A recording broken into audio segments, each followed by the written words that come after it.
Varsinaissuomalaisten vihreiden kansanedustajaehdokkaiden esittelyssä meillä on Niina Ratilainen, kaupunginvaltuutettu Turusta. Tervetuloa. Minä olen Kimmo Vilska. Hei hei. Hei. Moikka. No niin, tämä eduskunta-avustajana toimiminen ei ole saanut aikaan minkäänlaisia aversioita, kielteisiä kokemuksia siitä itse talosta, että haluaisit kuitenkin mennä sinne. Sanotaan, että mitä kauemmin mä oon eduskunnassa pyörinyt, sitä enemmän mä haluaisin mennä sinne itse. Musta sen hirveän nopeasti ja hyvin selkeästi ja mitä enemmän on tärkeitä asioita käsittelyssä huomaa, että tarvittaisiin enemmän vihreitä poliitikkoja ja vihreitä päätöksentekoa, että saataisiin sellaisia asioita eteenpäin, mitä tällä hetkellä eduskunnan enemmistö kovastikin vastustaa, kuten ympäristönsuojelua ja tasa-arvokysymyksiä ja köyhyyden torjuntaa. Sen aikaan saavat tyyppi toi Niina, että kyllä se siellä pärjää niiden setien kanssa. No mitkä ovat ne suuret ongelmat, joita nyt vaihteeksi oppositiosta käsin vihreät ovat huomanneet tässä maailman ja Suomen menossa?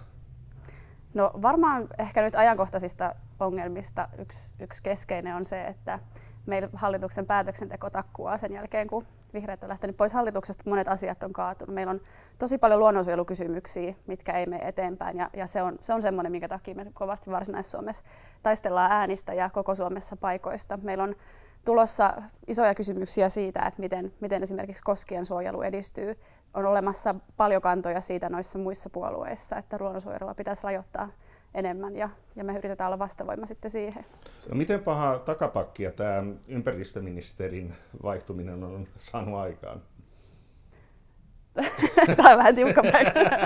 Nyt munkin on kiva kuunnella, mitä on tapahtunut. Tosi suuri menetys. Jotenkin mä oon tosi jäävi sanottu.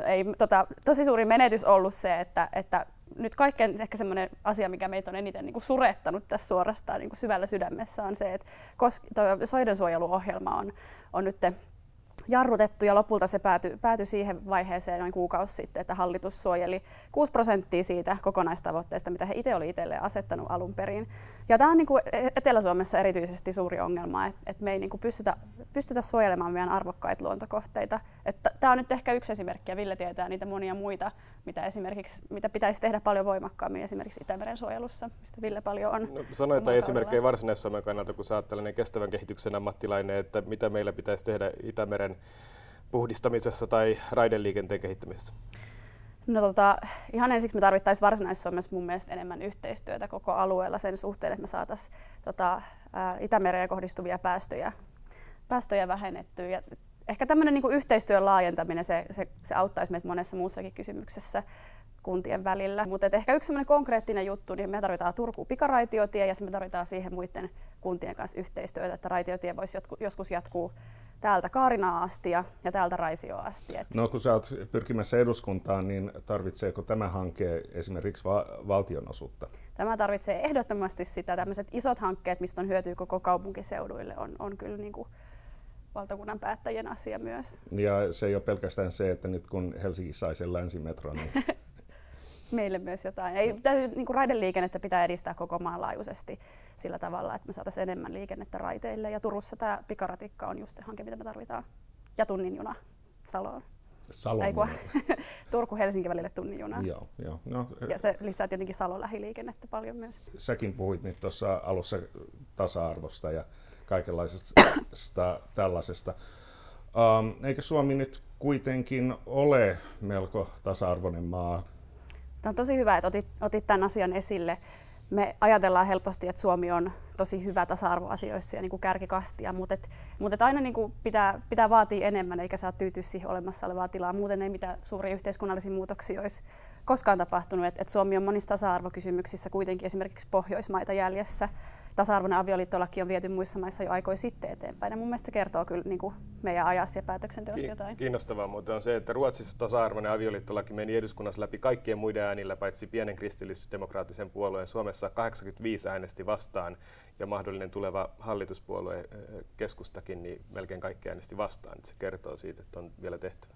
Niin, kyllä me vähän kyyneltä tirauteltiin siinä äänestyksen jälkeen, koska se ei ollut selvää missään vaiheessa niin kuin ihan täysin, että meneekö se laki läpi edes. Et jännittäviä aikoisin kanssa elettiin. Ja toinen niin kuin ehkä tasa-arvon kannalta niin kuin surullinen kehitys viime aikoina, mitä pitää viedä eteenpäin, on se, että kotihoidon tukea ei saatu kiintiöitettyä kaikille vanhemmille. Se niin kuin naisten ja miesten tasa-arvo ja työelämässä oleminen, niin se vaatisi enemmän puuttumista nyt vielä tulevilla kausilla. Villekin on julistautunut feministipuolueen johtajaksi, niin Ville kans näitä painaa sitten eteenpäin vielä lisää jatkossa. No, ja sä puhut aika paljon kestävästä kehityksestä. Onko tämä, kuuluuko tähän muuta kuin tematiikka, jota on tähän mennessä nyt tullut esille?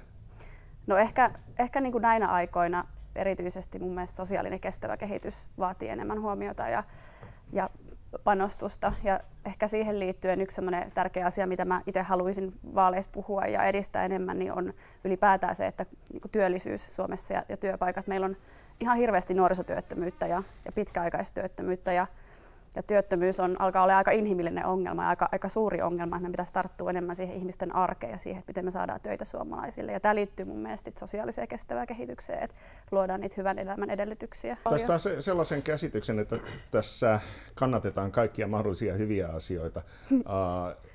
Miten se maksetaan? No siis monet asiat kuitenkin, tämä on nyt vähän tämmöinen perusvastaus, mutta maksaa itsensä takaisin. Että se, että me saadaan luotua lisää työpaikkoja, niin sehän niin kuin lisää meidän yhteiskunnan taloudellista toimeliaisuutta ja verokertymää paljonkin. Et esimerkiksi Turussa meillä nyt me maksetaan miljoonia Kela-maksuja pitkäaikaistyöttömyydestä. Ja on ihan selvät laskelmat siitä, että jos me laitettaisiin sama raha, kohdennettaisiin suuremmin jo siihen, että me työllistetään ihmisiä, tehdään erilaisia projekteja tai annetaan sit järjestöille tukia siihen, että he voi hankkia lisää työntekijöitä, niin meillä ei tule näitä maksuja. Asiat pitää kuitenkin punnita tosi tarkkaan sillä tavalla, että monet investoinnit saattaa niinku tuoda joko hyötyjä tai sitten säästöjä. No jos sitten sattuisi niin, että äänisaalis ei ihan riitä siihen eduskuntapaikkaan, niin oletko vielä menossa avustajaksi? Katsotaan, me käydään sitten varmaan työsopimusneuvottelut sit sen jälkeen. Jos Ville pääsee läpi, kyllähän. Niin munkin pitäisi päästä ensin läpi, että saa nähdä, mitä siellä käy. Niin. Mutta mä oon nyt kaupunginvaltuutettuna Turussa ja vihreiden ryhmäpuheenjohtajana. Et meillä on kovasti duunia täällä Turussa tehtävänä myös ja en aio sitä missään nimessä myöskään hylätä, tulin valituksi tai en. Että maailmassa riittää aika paljon muutettavaa ja pelastettavaa kaikilta paikoilta, mitä on olemassa. Eiköhän tässä jo tullut aika paljon kaikenlaista. Kiitos paljon. Kiitos. Kiitos. Kiitos.